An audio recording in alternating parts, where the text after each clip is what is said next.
जो है टॉपिक है प्रकाश का परावर्तन। उसी पाठ का आगे का जो एक हेडिंग है बेस्ट और बहुत ही मोस्ट इम्पॉर्टेंट है, उसके बारे में हम चर्चा करने वाले हैं कि प्रकाश का परावर्तन क्या होता है।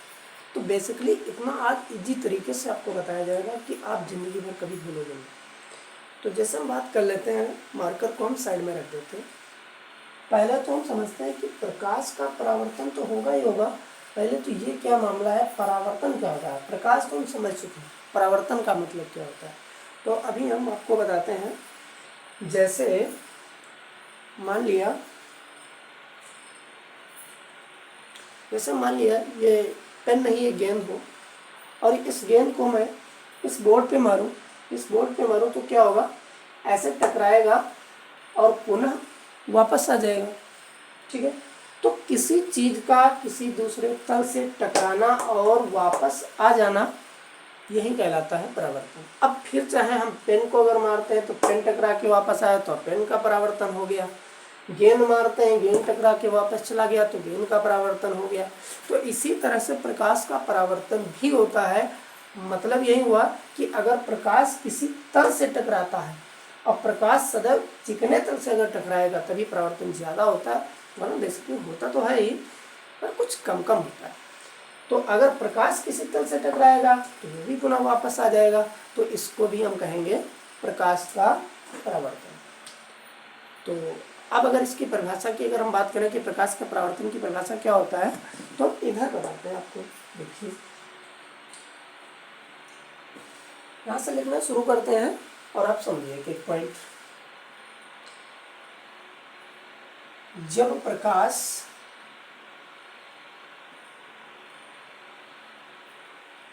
किसी चिकने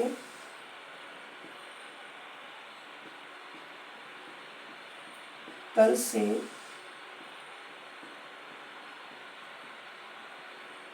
टकराता है तो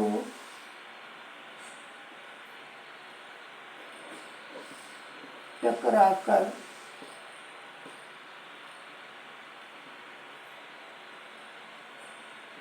पुनः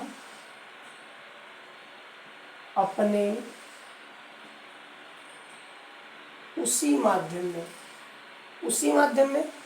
मतलब जिस माध्यम से गया था, यानी ये भी एक माध्यम ही हो गया, उधर भी एक माध्यम हो गया, तो इधर से ऐसे आया और इधर ही वापस आ गया। तो ये कि वातावरण है इसी में तो वापस आया है, उधर तो निकल नहीं गया। ठीक है, टकराकर पुनः अपने उसी माध्यम में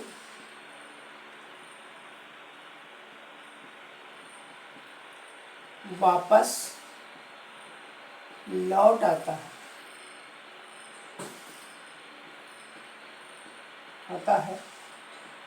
इसी प्रक्रिया को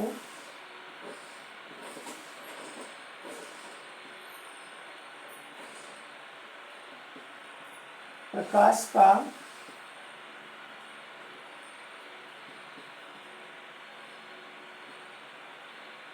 परावर्तन कहते हैं।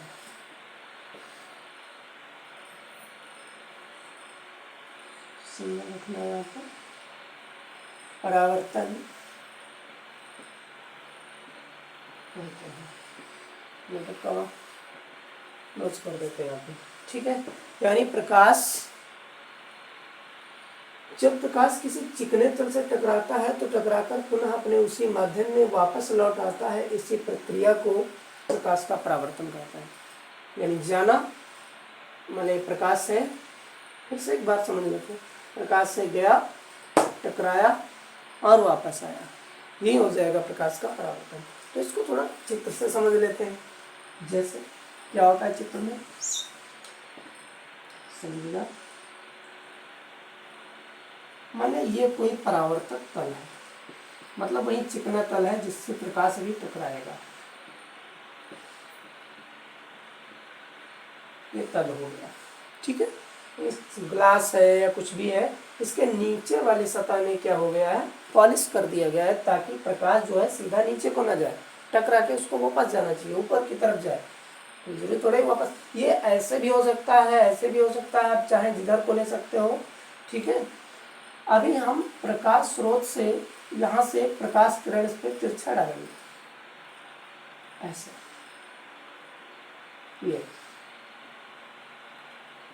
ये प्रकाश किरण है, आई तो टकरा के हमको पता है कि अगर ऐसे आई है तो ये ऐसे जाएगी।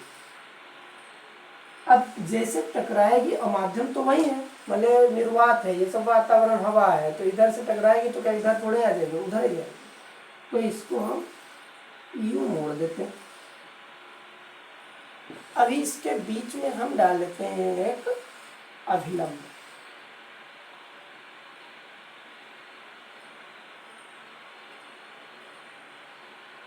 मतलब इन दोनों किरणों के बीच का जो भाग है इसको दो भागों में डिवाइड कर देना है।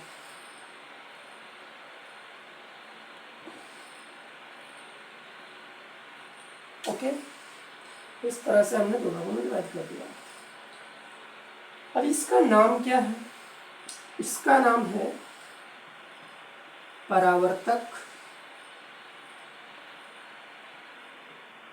तल कह लेंगे। अब ये जो किरण आई थी इसका नाम क्या हो जाएगा? इसका नाम है आपतित किरण। आपतित किरण।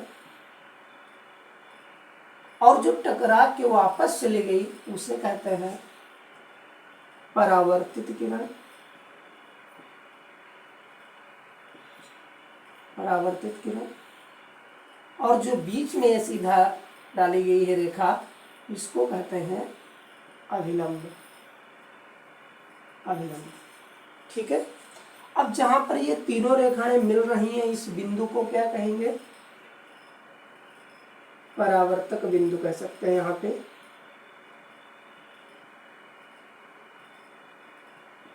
एकदम इजी तरीके से, ज्यादा किताबी भाषा में यूज नहीं करेंगे, ठीक है।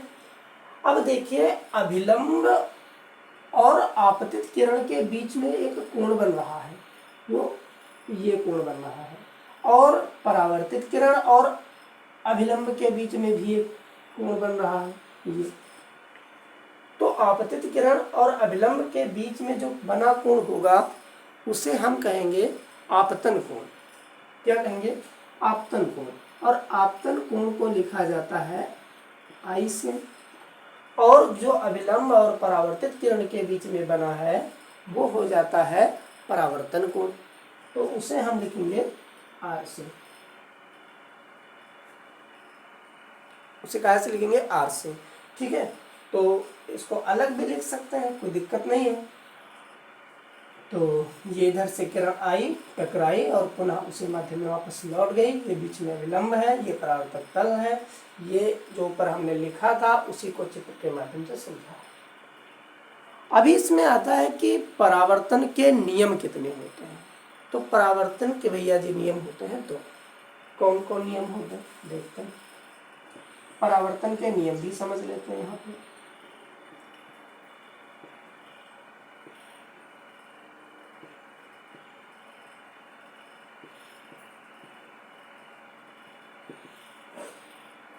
परावर्तन के नियम, तो परावर्तन के नियम लिख देंगे यहाँ पे। परावर्तन के केवल दो ही नियम है। दो ही नियम है। नंबर एक कौन सा नियम? भाई परावर्तन अगर हो रहा है तो कुछ उसका नियम कानून होगा, मतलब कैसे परावर्तन हो रहा है कुछ उसका नियम तो बताना पड़ेगा। तो उसका नियम नंबर एक नियम ये है, समझना। देखो ये जो तल है ऊपर वाला हिस्सा जो है उसमें तीन लोग बराबर के दिख रहे हैं एक ही जगह पर। कौन कौन? आपतित किरण यहाँ पर है, अभिलंब यहाँ पर है, परावर्तित किरण वो भी एक ही बिंदु पर है, एक ही तल पर है, एक ही बिंदु पर है, ठीक है। तो हम इसी को एक नियम में रख देंगे। आपतित किरण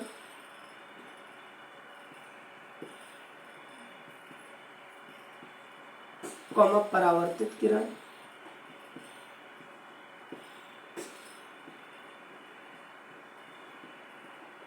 तथा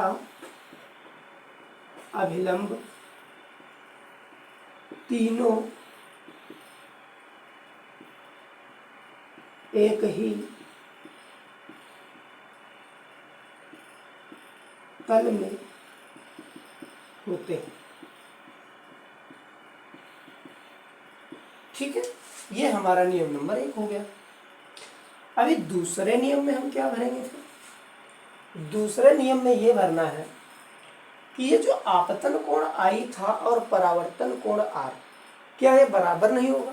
अगर अभिलंब सदैव बीच में डाला जाएगा, कोई चीज हो, जैसे एक रोटी का टुकड़ा है, ये रोटी है, ठीक है, और हम आरी ब्लेड को ऐसा रखें, ऐसा इस रोटी को काटें कि बीचों बीच से कट जाए, तो क्या आधा आधा नहीं हो जाएगा?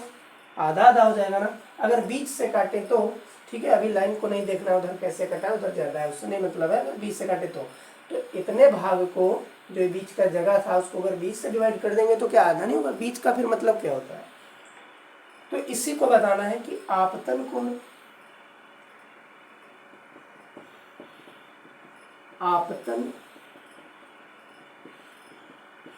कोण की ज्या तथा, यहाँ पे ज्या लिखा है, आपतन कोण की ज्या तथा परावर्तन कोण की ज्या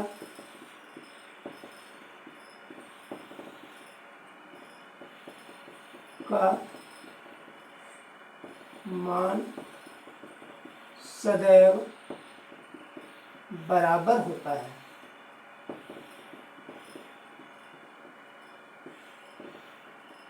ठीक है, आपतन कोण की ज्या तथा परावर्तन कोण की ज्या का मान सदैव बराबर होता है। कहने का मतलब ये है कि आपतन कोण बराबर परावर्तन कोण, यानी हम यहाँ पे लिख सकते हैं आपतन कोण, अर्थात यहाँ पे लिख देंगे अर्थात आपतन कोण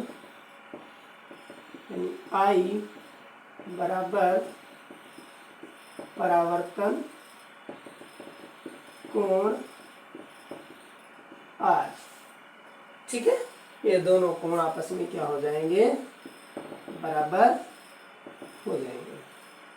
ठीक है, तो इस तरह से हमारा जो प्रकाश का परावर्तन था वो टॉपिक एकदम इजी तरीके से खत्म हो चुका है। प्रकाश के परावर्तन में और कुछ नहीं है, इसको हटा दीजिए। और अगर आप इसको नोट कर रहे हैं तो अच्छी बात है, वरना इसका आप एक स्क्रीनशॉट ले सकते हैं। ठीक है।